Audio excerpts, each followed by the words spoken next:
Sa totoo lang, Tio Bray, hindi ako masyadong mahilig sa gwapo. Hindi porket mayaman ka, high value man, hindi. Minsan nga, yung pa yung pinaka-worst. So mahalaga na bago mo hanapin yung high value man, magdagdag ka muna ng value sa sarili mo. Kung ano yung trato mo at respetong binibigay mo sa sarili mo, yun din yung respetong ibibigay nila sa'yo. Continue to work on yourself para you always have the ability to walk away in any relationship na feeling mo ay unfair. Huwag kang papasok sa relationship na, I wanna change him. Bad boy siya, pero I'll change him. Nanay niya nga, hindi siya na-change.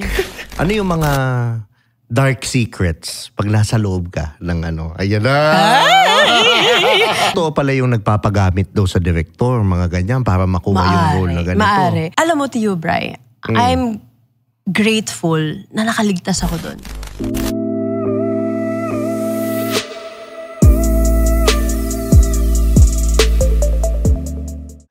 What's up mga Skynam? Welcome to another episode ng Tio Bray Podcast. At syempre kung gusto mo naman yung ganitong content, mag-subscribe na kayo dito sa channel para matulungan nyo ako mag 1 million naman subscribers this year.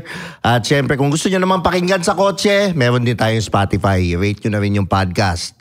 At maraming salamat sa Tritone Studios, Tritone Entertainment. Siyempre, Picotin Perfume, pabango ni Tio.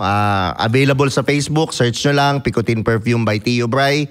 Mag-order kayo doon, ipaprocess na nila. At napaka-special ng araw ko ngayon dahil ang guest natin, siyempre, ganun ako kalakas, di ba? Galing pang States, nagpunta dito sa Pilipinas. Para lang, di ba, binigyan niya ako ng time na mag-guest ngayon para sa inyo lahat. Kasi napapanood ko lang siya sa TikTok dati. Tapos siyempre, minessage ko lang, sinubukan ko, napakabait pala nitong taon to. Talagang nag-reply, tapos ngayon, guest ko na siya. Dati pinapanood ko, ngayon, guest ko na siya. Siyempre, papakilala ko siya, dati siyang artista, model din siya. Ngayon, nagko-content. Abangan nyo, madami siyang contents na ilalabas. Walang iba kundi si Isabel De Leon. Ayun. Yan. Ang ganda, di ba? Hi. Welcome po sa Tio Bray Podcast. Yan. Diba? Thank you sa pag-imbita ha. Actually, ikaw ang inuwian ko dito actually. Yan. 13 hours ako Oo. Ikaw lang yun. Uwi na ako bukas yan. Tapos na yung podcast Di ba? Ginawang pang CR lang yung Pilipinas. Oo, diba? mabilisan lang. Mabilisan. Mailusot lang. Kasi paano natin masushoot to sa US? Diba? Mahirapan tayo. Pero thank you. Thank you for inviting me. Siyempre. Ngayon, Isabel, kwento mo naman sa kanila, dati kang artista, di ba? Kwento mo naman sa kanila, para lang may brief background lang. Kasi ako, alam ko, content creator, hindi ko alam na artista ka pala dati. Talaga? Hindi mo alam yung duday noon? Hindi ako nanonood ng TV masyado at that time siguro. So, sa mga hindi po nakakakilala, saan ba ako titingin? Dito? Yan, dito. Isabel De Leon po, pero mas nakilala po nila ako bilang si Duday sa Daddy Dido kay Bossing Vic Soto. Diyan ako talaga lumaki. Diyan ako nag-start. 4 years old po ako nag-start sa showbiz. So, yun na talaga yung nakamulatan ko. So, mas nakikilala nila ako bilang si Duday sa Daddy Dido.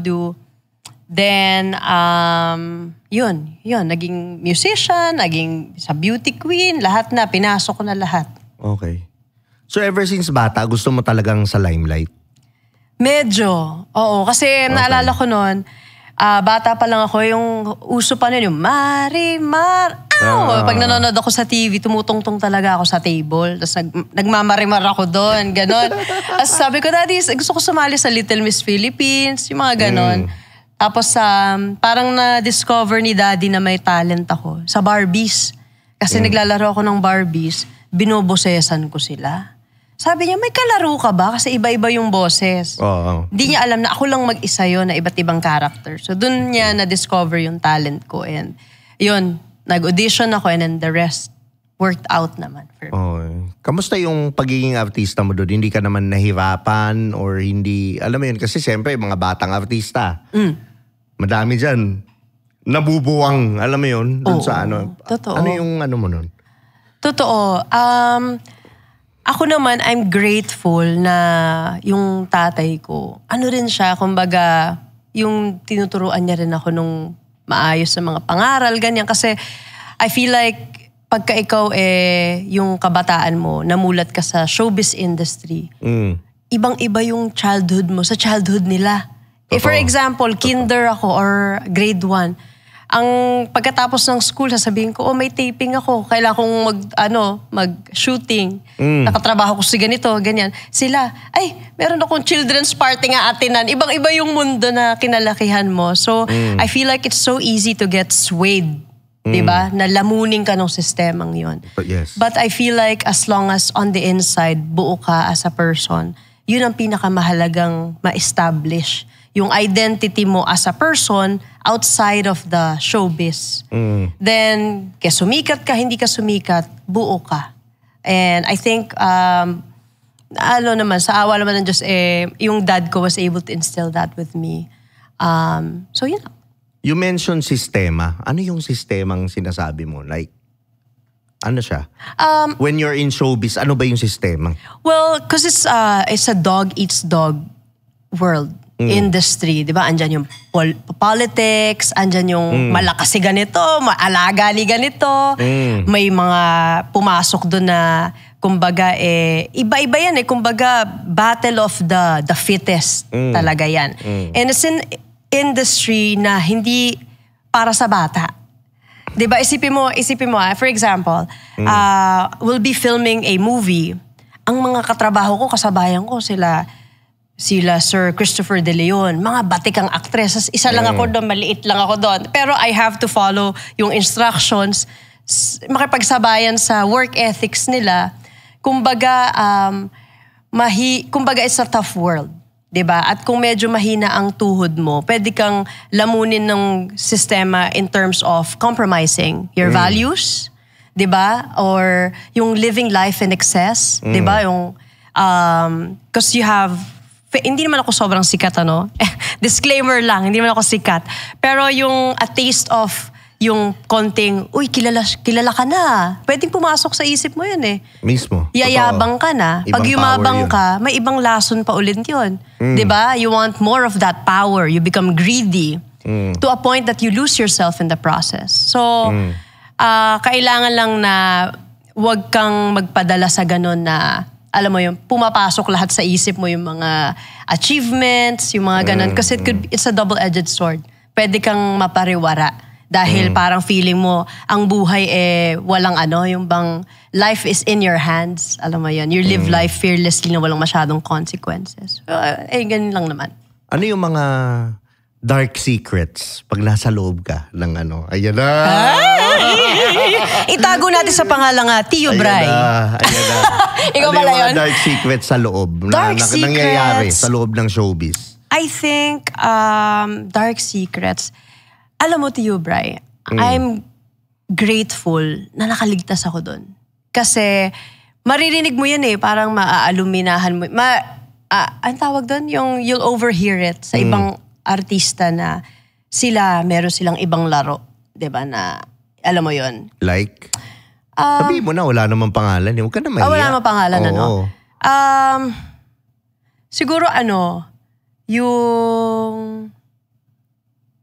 siguro yung parang, yung politics.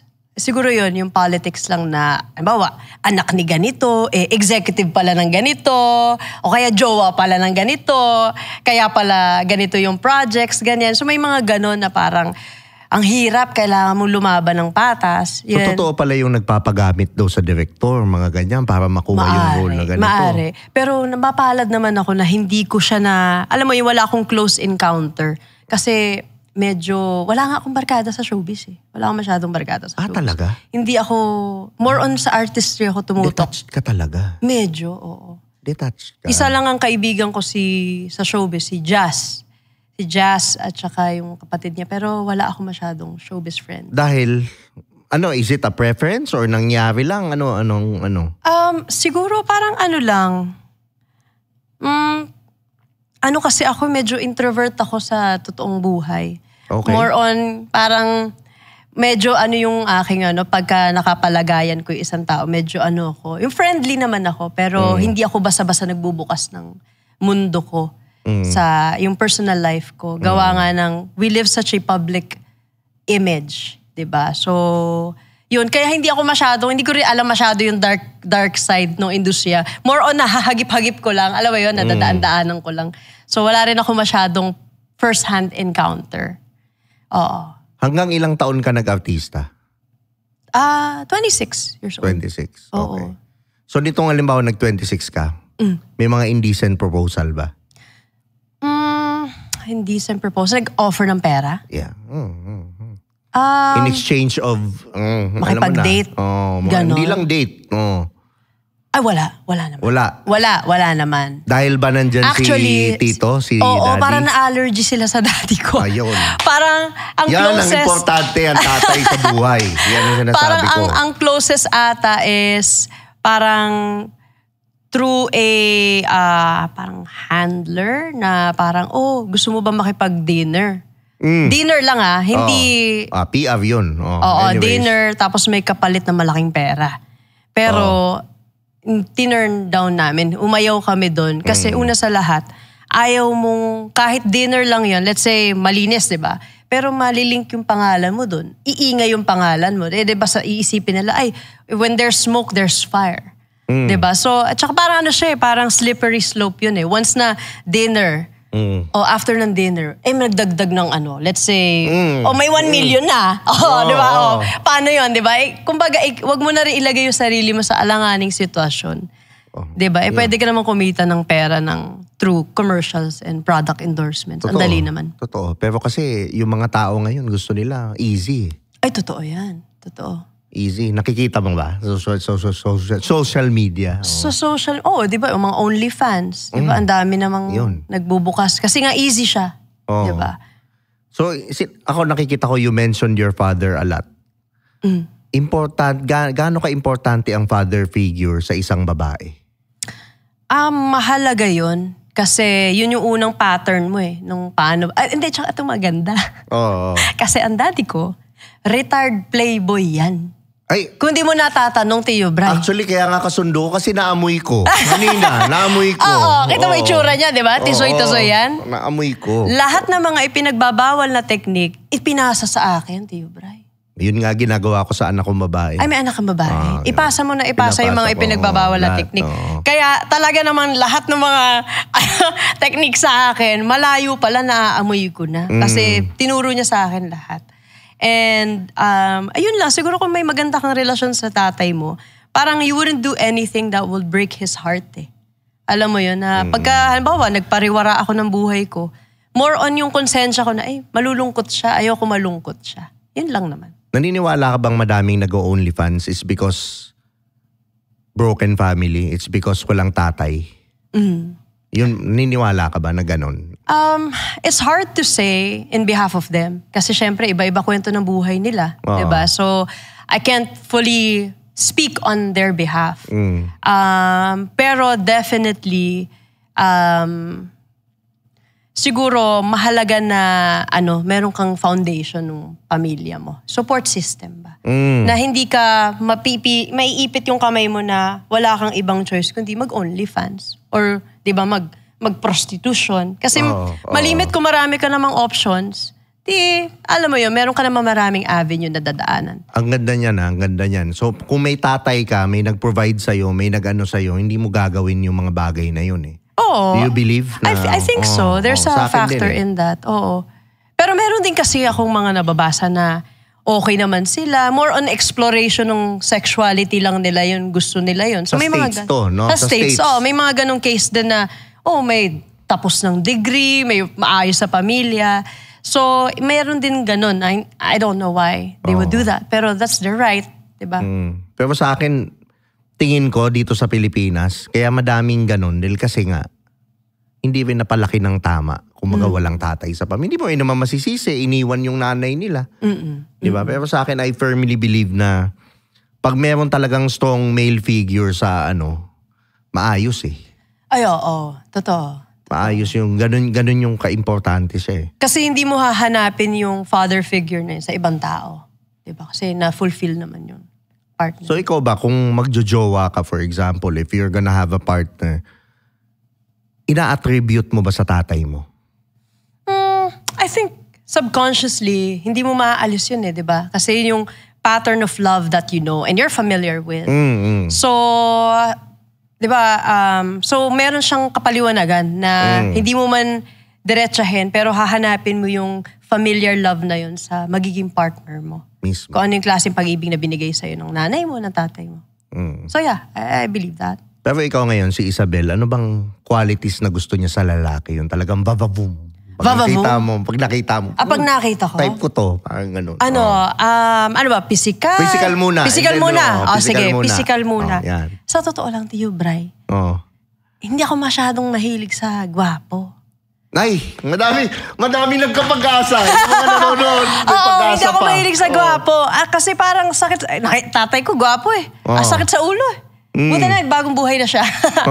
Pero hindi ako mahilig masyado sa gwapo. More on, parang para sa akin kasi. Basta may abs. Ay, hindi rin ako mahilig sa abs. Okay. Hindi ako mahilig sa abs. May pag-asa pa talaga. Oo. More on, kasi parang ang feeling ko, once yung personality namin, yung chemistry, sense of humor, matalino, ambitious, mahalaga may pangarap ka sa buhay. Kasi ako, may pangarap ako sa buhay. Dapat ikaw din. Para parehas tayo mag-grow. Parang nagiging gwapo siya because of how he is at kung paano niya akong itrato. Everything about that person becomes beautiful. Pero kung pogi siya, tapos mabait naman din siya na, kumbaga, they go. Pero hindi yun yung parang main ko na, pogi nito. Kasi lumilipas yun eh. Lalo na kung babaero o kaya sakit sa ulo, yung kagwapuhan mo, ay sa'yo na yan. Oo. Umuwi ka na doon. Hindi ko kailangan yung kagwapuhan mong yan. So, yun. Okay naman. Pero ano yung number one quality na pag nakita mong, kumbaga, okay to malaking pwede. Parang ganon. Ano yung tinitingnan mong number one quality? Gusto ko yung matalino. Tsaka madiskarte sa buhay. Sapiosexual ka. Ganun ba yun? Oo. Kailangan matalino. Sa talino. Hindi, matalino tapos meron kang diskarte sa buhay. Okay. Yun. Mahalaga sa akin yun. Kasi kumbaga, may pera ka o wala kang pera. Pero if that person is motivated, talino siya, alam niya how to get there, he can build his empire from the ground up. At ako, I'm working on myself din na maging ganon. Yung kung ano hinahanap ko sa partner ko. Importante ba yung pera sa'yo? Mahalaga yun. Mahalaga yun na marunong ka mag-handle ng finances, hindi ka bulagsak, hindi yung nagbabakasyon ka, nangungutang ka. Diba? Huwag kang mangungutang, live within your means. So, yun, mahalaga na meron siyang financial intelligence. Okay. Yun. I mean, may pera. Importante sa'yo, kailangan may pera. Tama ba? Depende. Paano depende? Hindi, kasi merong may pera pero kumbaga, halimbawa, pinasa lang sa kanya yun. May mga ganun, di ba? Pero bulagsak, party dito, tapos walang pangarap. Hindi naman tumutulong sa business. Hindi tumutulong sa business. Aanin mo yung pera niya. Diba? Aanhin mo yung lakas niya na hindi naman niya ginagamit para alam mo yun, to better himself and your life. Diba? Kung magpapamilya kami, how are you gonna be able to provide for us? How are you gonna lead our family? So yung pera is just one element, but I think it's important. And that's number one factor in divorce. Then, kung hindi kayo magkakasundo sa pera. Ano masasabi mo dun sa mga nagko-comment na, ay, ano ba naman yan? Mukhang pera. Pera na naman. Parang gano'n. Ano masasabi mo dun? Paano? Ano ba? Yung nag-comment, ano ba naman tong babaeng to? Mukhang mukhang pera. Gusto, pera. Pera na naman. Basta guwapa, basta may pera talaga, yun talaga eh. Mga gano'n. Ano masasabi mo dun? May problema siya doon? Kasi ako din nagsisikap din naman ako. So, hindi lang naman siya. Kumbaga, more on, kailangan kasi mental sparring yan diba? Kailangan parehas kayo nung drive sa buhay. Gusto mo ako bubuhay sa'yo? Pwede rin naman, pero mahihirapan yung pag-abante natin yan, diba? Tsaka, kahit, kumbaga parang ang hirap nung ganong setup, paano ka rin magli-lead, diba, ng family kung parang, ewan ko. Importante sa lalaki may pera. Parang feeling ko, na ako kasi yun, motivated din ako and driven din. So, wala namang problema kung wala kayong pera. Pero, paano kung mabuntis ako? Paano natin bubuhayin yung magiging anak natin? Pag-ibig daw, mahal ka naman daw niya. Ay, ganon? Yun yung paano masasabi mo dun? Ha? Ay, ewan ko. Madali na mahumanap din ng mga ganon. Oo, di ba? Hanap ka na lang din ng kamatch mo talaga. Oo. Di ba? Pero ano masasabi mo dun sa mga babaeng, okay, halimbawa, gusto nila high value man. Pero ang meron lang sila, ganda lang. Mahirap din naman yun. Na-deserve daw nila yung high value man. Na talagang mayaman, spoil sila, ganyan. Hindi, mahirapan ka dun. Hindi rin okay yun kasi meron kang power imbalance. Diba? Kung ganda lang ang ambag mo, tas siya, ang dami niyang, alam mo yun. Kasi ano yan parang economy of dating. Diba? Kung merong masyadong malaking imbalance with you, as ganda lang ang ambag mo, may hirapan ka niyan. Mas malakas yung power niya over you to control your life, diba? Yung to control the relationship. Mawalan ka ng leverage. Any moment, pag umalis yung lalaking yan, asan ka? Umiidad ka. Diba? So, continue to work on yourself para you always have the ability to walk away in any relationship na feeling mo ay unfair. So, mahalaga na bago mo hanapin yung high value man, magdagdag ka muna ng value sa sarili mo. Dagdagan mo yung alam mo, dagdagan mo yung mag-aral ka ng mga finance books, psychology books, para ikaw mismo, meron kang, you'll attract the person that, yung type of person that you are, yun din yung type of people na ma-attract mo. Yun. Kusa mo na, hindi mo kailangan hanapin. Magmi-meet kayo doon. Self-check mo din di ba? Yun yung gusto mo. Iayon mo din sa di ba? Iayon mo din sa... Pero ikaw, ano yung mag-match sa high value man? Anong qualities ng pagkababae yun? Paano?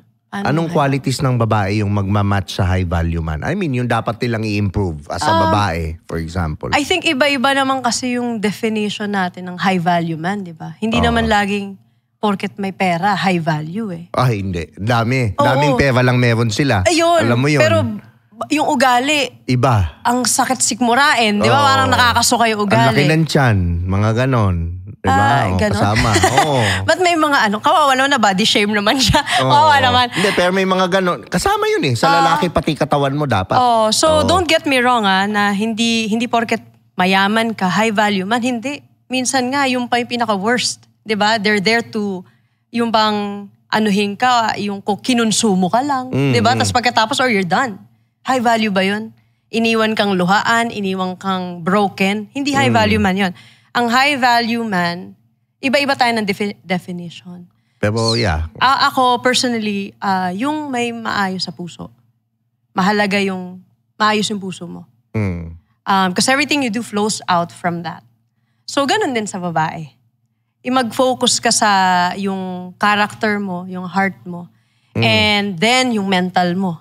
'Di ba? Yung intelligence mo. Magdagdag ka ng talino sa sarili mo. Libro lang, 'di ba? Napakadali naman magbasa ng libro. Ay, nakakatamad daw. Masarap daw kasi mag-club. Kaya ganun, nakakatamad daw magbasa. Sa totoo lang, ako rin naman, tinatamad din ako magbasa. Nakakatatlong page pa nga lang ako. Nasa TikTok na ako. Nababasa na ako ng TikTok Kasi mahirap Diba? Hindi naman, para siyang mental exercise Hindi naman siya madali. Diyos ko po. Yung mga librong binabasa ko, parang 3 weeks, hindi pa rin natatapos. Pero, cheat code mo kasi yun. That's your shortcut. Mismo.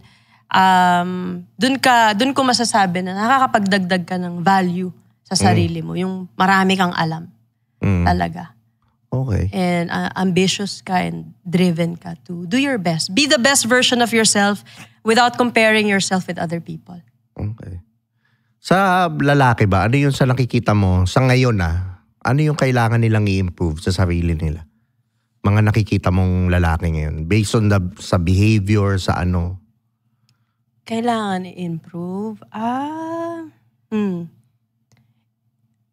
Ano ba yung mga problemang nakikita mong for example, to attract better things in life, to attract better relationships, para maging high value, ano yung mga kailangan nilang i-improve? Kung ano lang din naman yung advice ko sa babae. Na to learn more, diba?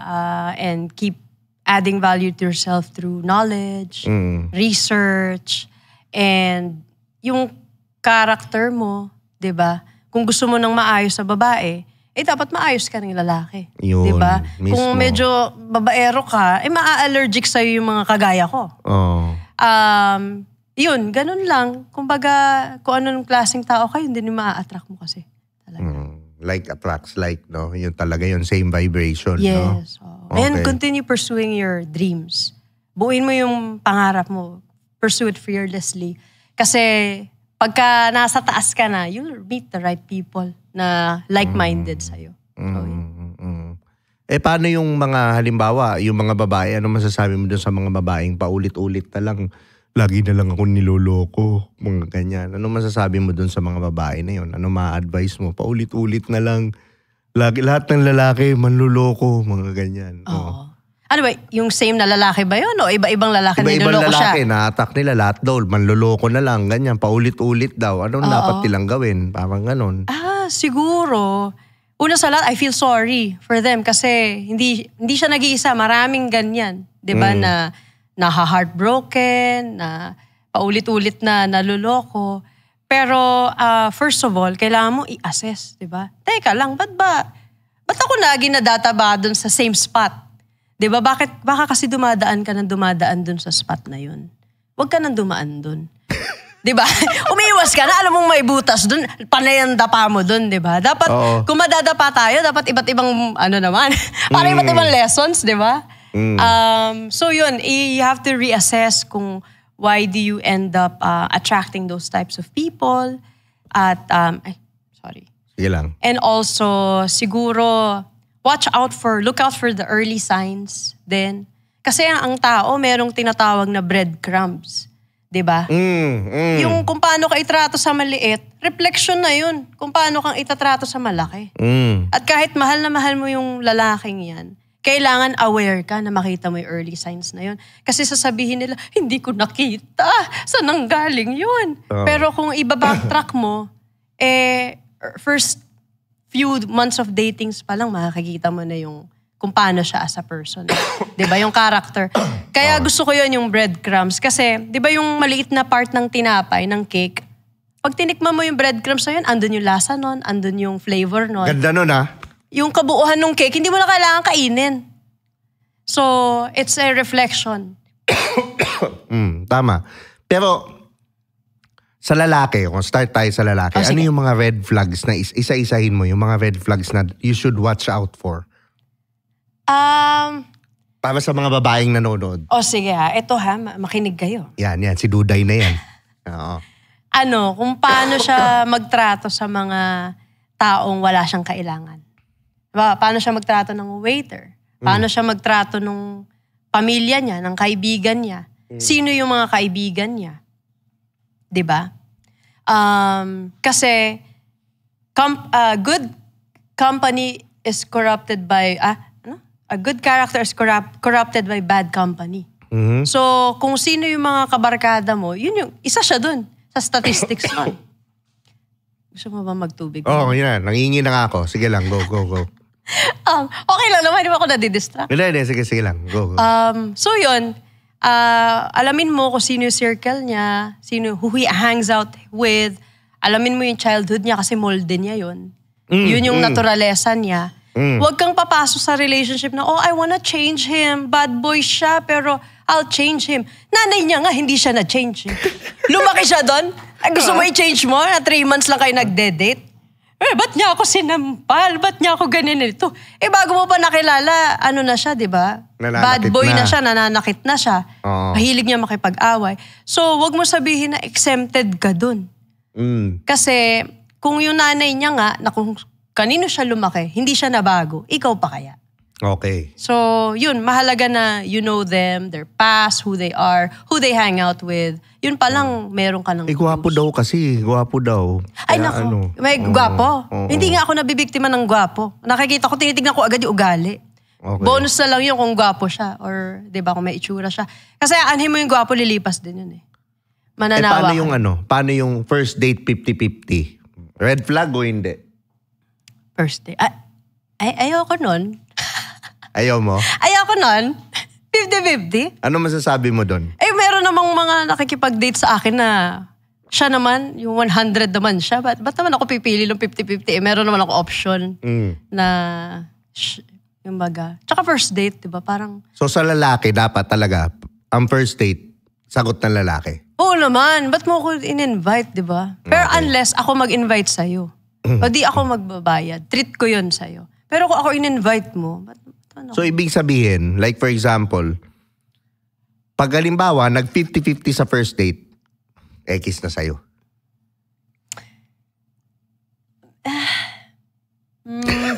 Hindi, kasi meron ako naalala eh. Na-late ako. Na-late ako dun sa date. Tapos pinagbayad niya ako ng kape. So parang medyo na-konsensya naman dito ako. Dito to o States? Dito, oo. So parang medyo na-konsensya naman ako sa kanya. Pinagbigyan ko naman siya. After naman nun, hindi na niya ako pinagbayad. Tsaka kape lang naman. So parang, alam mo yung case by case naman. Pero siguro on a usual date, parang ang standard is, at least first date, siya magbayad nung date. Pero hindi yung hahanapin mo yung obligasyon ko na yun. Na, di ba, parang kung magtitreat ako, it's more of because I wanna treat you. Ganun. Ang babae, kailan siya mag-o-offer na magbayad? Or dapat nag-o-offer ba ang babae? Oo naman, nakakahiya din naman yun na parang ina-assume mo na, o Tio Bray ha, sagot mo na to. Mag-offer ka rin naman. Di ba? Nasa sa kanya naman yung kung tatanggapin niya o hindi. Siyempre, masama yung loob mo pag tinanggap niya yun. Pero at least mag-offer ka. Oo, mag-offer naman. Kasi ako parang sa akin, hindi ko naman pagbabayarin. Pero yung nag-offer, it shows breeding eh. Oo, sometimes, di ba? Oo, totoo naman. Parang ganun. Correct. Oo. Hindi yung parang ina-assume mo na ikaw na lahat yan na, di ba? Sino magde-decide kung saan kakain? Yun, pwede mag 50-50 doon kung gusto mo. Minsan ako, minsan siya pipili. Pero sinong sa unang date, like for example, tingin mo, sino ang dapat magsabi na, dito tayo kakain? Ewan ko, parang na-appreciate ko pag yung lalaki, siya yung may plano siya na, dito tayo kakain, ito yung natin gagawin natin for the day. Appreciate ko naman yun. As long as siguro hindi ako allergic dun sa kakainan namin. Ako okay naman ako kung mag-decide siya kung saan niya. At saka syempre, consider mo din naman yung budget niya. Baka mamaya, hindi naman niya kayang magbayad sa ganung kainan. Kung hanggang saan lang yung kaya, di doon tayo. Appreciate natin. Wolfgang daw kagad eh. Mahal nun, ano ka ba naman? Oo. Mahal naman yun para sa first. Kahit kape lang muna siguro. Oo, kape lang. 7-Eleven, no? Pwede naman, tas Jollibee after. Oo, dapat may Jollibee. Spicy chicken, spaghetti chicken ngayon, lang. yung mga babaeng, anong ma-advise mo dun sa mga babae na, halimbawa, Ate Isabel, ba't ganun yung mga lalaki, binibembang lang ako, tas hindi ako ginojowa? Oo, marami kang ganyan, ikitang ganyan, masasabi diba? mo? Anong masasabi mo doon? Binibembang, tas hindi ginojowa. Mahirap yun. Kasi, kumbaga... Bakit kaya? Tingin mo? Kasi parang kumbaga, isipin mo, Kuya Bray, Tio Bray. Oo. Buffet. Diba? Kumain kang buffet. Ang binayad mo, pang Jollibee. Pero nakakapag-buffet ka na. Ba't ka pa magbabayad ng pang buffet? Galing Kita mo yun? Nakita mo yun? Paano? Kasi yung sa mga hindi sabihin natin medyo nakabababang IQ ng mga kapatid nating nanonood, i-explain mo na maayos. Hindi, ang sinasabi ko lang, bakit ko pa gagawin kitang official na girlfriend ko? Nakukonsumo naman na kita nang walang title. Oo. Diba? Pero kung bago mo binigay yung katawan mo sa kanya, yung sarili mo, nag-set ka muna nung boundaries na, hindi ako pang ganyan eh. Dalawa magiging reaction yan. Either umalis na siya sa harap mo dahil yun lang ang habol niya sa'yo, yung bembang. You just dodge a bullet. Pero kung totoong lalaki yan na mahal ka, higit dun sa kaya mong i-offer physically, mag-i-stay yun. Galing. At magkukumit yun sa'yo. So, okay. Magbabayad siya ng pang-buffet. Yan. Dapat, kumbaga, again, self-value self-worth. Dapat ayusin mo yung self-worth mo muna. Okay. So, Mahalaga you agree yun. na ganun. Okay. Galing. Pero, halimbawa ba, ang lalaki ba, paano kasi seryosohin ng lalaki sa tingin mo ang isang babae? Pag sineryoso mo yung sarili mo. Kung hindi mo siniseryoso yung sarili mo, ganun din yung tratong ibibigay sa'yo ng lalaki. If you see yourself na, sige, gusto mo a situationship tayo? Sige, punta ako dyan, 3 a.m. Punta ako dyan, i-deliver ko yung sarili ko sa'yo. Yun yung magiging value mo. Yun yung tratong ibibigay sa'yo kahit napakaganda mo pa. Napaka-sexy mo. Oo. Kung ano yung trato mo at respetong binibigay mo sa sarili mo, yun din yung respetong ibibigay nila sa'yo. And if they don't give you that respect, it has to be earned kasi.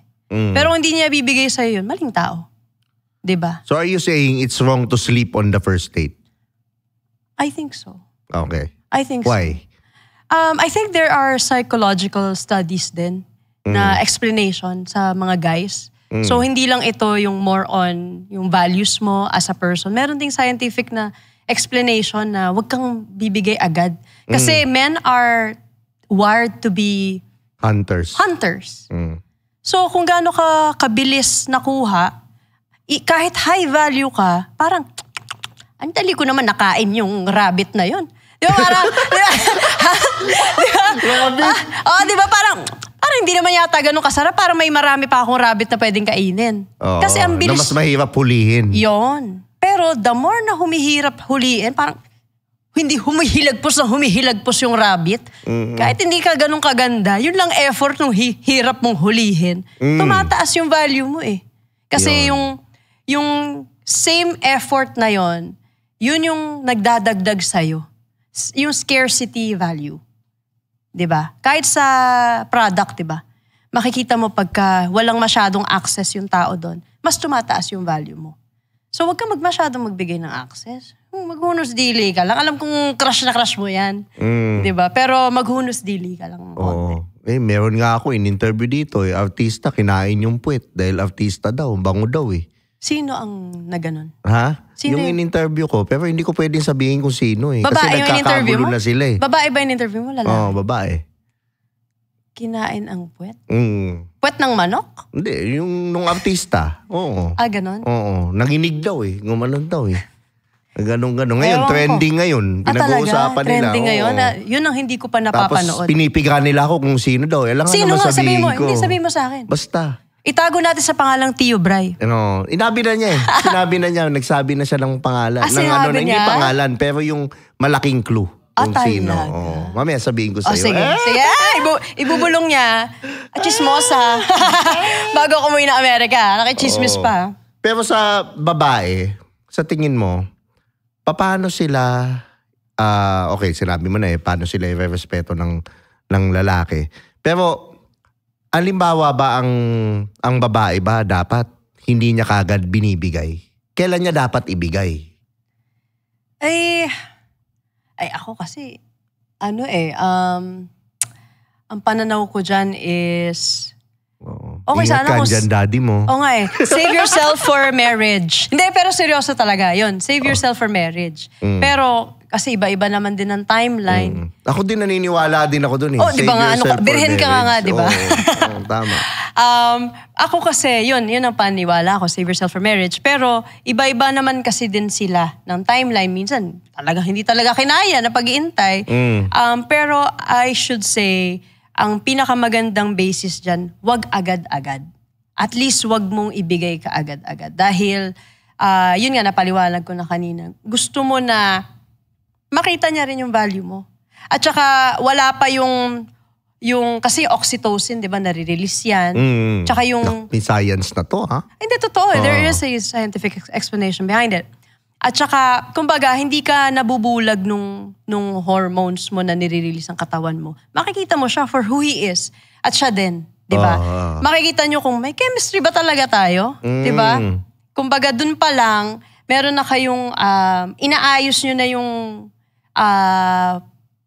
yung banggaan ng personality. Boom. Early on. Oo. Then, i-add mo yung passion yung physical intimacy, bonus na lang yun. Ako. Pero naayos nyo na yung chemistry nyo as a person, bilang tao.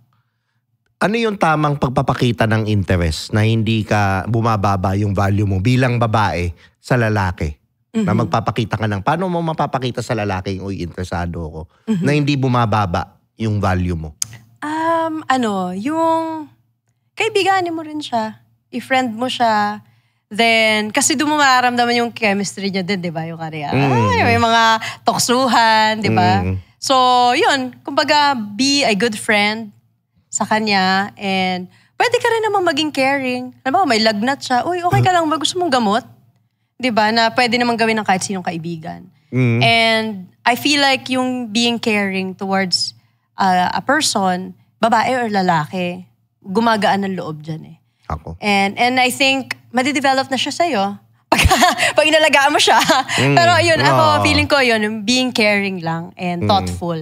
I think it's a good way of letting him know that, hey, I'm interested. Or birthday niya, uy, may gift ako sa'yo ha. Huwag masyadong pinoporsyonal yan ha. Yung gano'n na may dignidad ka pa rin. But I think thoughtfulness is a good way. Paano yung mga lalaking halimbawa, naku, may sakit ako dito, kailangan yata mag-overnight ka dito sa bahay, mga ganon. Ay, ganon. Ay, ginawa pa ako medic. No? Paano yung mga ganon?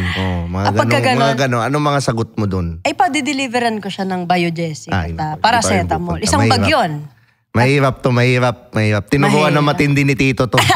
Tinubuan ng matindi. Mahirap. Naduday dating. Naku, wala. Talaga, naaamoy ko. Hindi malayo. lulusot dito yung mga tipong mga, naku, ang sakit ng ulo ko, pahinga muna tayo. Huwag muna tayo umuwi. Hilu-hiluhan? Yun ang teknik niya. Ako. Mga ganon. Teknik niya yun. Yung biglang nahihilo. Ang ganda ng kwentuhan niya, nahihilo siya. Ayun, sabi niya, anak ko. Kailangan yata magsinigang muna tayo sa private venue. Nahihiya siya. Magkano tayo sa private venue, magsinigang muna tayo. Oy, ganon. Hindi. You trust me naman, di ba? Ayun, ganon. Sabi ba nga, meron nga daw teknik na yung may arwana daw siyang isda. Alika, akyat tayo sa kwarto ko, andun yung arwana, tignan natin. Ibang arwana yung nakita. So, mapapaakyat ka, di ba? So, ayun. Yung mga pinagbabawal na teknik, alam ko na. Mahirap mo. At kung ako madali pa din someday, pero at least, di ba na protektahan ko yung sarili ko enough. Yun. You've done everything you can. Pero syempre... Tsaka nasala mo. Yung tama. Correct. Yung tama, And hindi ko naman sinasabi na hindi pa rin ako magkakamali in life. Maaaring magkakamali pa rin ako talaga, sa totoo lang. Yun naman babalitaan kita sa next podcast na natin. Yan. Siyempre. Pero ikaw, sige, dahil ang galing mo, maraming salamat sa pagpunta mo ngayon. Haba pa, nabibitin ako, pero alam ko may recording ka pa. Pero promote mo naman kung ano yung mga gusto mo i-promote sa kanila para ma-follow ka or whatever. Of course, supportahan natin yung podcast si Tio Bray. Thank you for having me here. Thank you. Yung kanyang perfume, yung Pikot? Picotin Perfume. Alam mo na. Naamoy ko from dito. Sabi ko, ang bango nun na. Ano ba yun? Ito pala yung Picotin perfume. Meron. Yan. Saan ba ito nabibili? Facebook lang. Facebook pa lang. Wala pa sa TikTok. Wala pa sa Facebook. Lazada. Bumili tayo ng perfume, Picotin perfume. And also, ako po Isabel De Leon TV sa TikTok, Instagram, and sa YouTube. And then, meron akong skincare na ginagamit ko rin effective din sa akin. It's called Isabella's Secret. So, abangan niyo po yan. Gusto ko yan. Mga secret. Yan. Ayun lang? Ayun lang. I-follow nyo, i-subscribe nyo si Isabella. Magaganda yung mga content niya, especially sa mga entertaining sa lalaki, entertaining din sa babae. Actually, madaming, may aral May mga tips din akong nakukuha doon sa'yo na yun. Tsaka yung mga story time mo nakakatawa talaga. Ay talaga, thank you. Salamat. Napaka-realistic niya. So ako naman maraming salamat sa Tritone Studios, Tritone Entertainment. Kung nagustuhan nyo yung podcast na to, mag-subscribe kayo sa YouTube. Help me reach 1 million subscribers. Siyempre sa Spotify din, pakinggan nyo. Available din, Tio Bray on all social media channels. Maraming salamat. Kasama ko ngayon si Isabel. Until the next episode. Yun lang. Oh yeah. Urban Nation. Beat Shop. Here's another one. We got a situation right here. Sabi nila ako daw ay pabling. Ako daw ay pabling. Ako daw ay pabling. At sa chicks daw ako ay magaling. Ako daw ay magaling. Magaling. Babae mo daw ako. Ewan ko ba? Sa tingin mo? Babae mo daw ako. Hindi naman.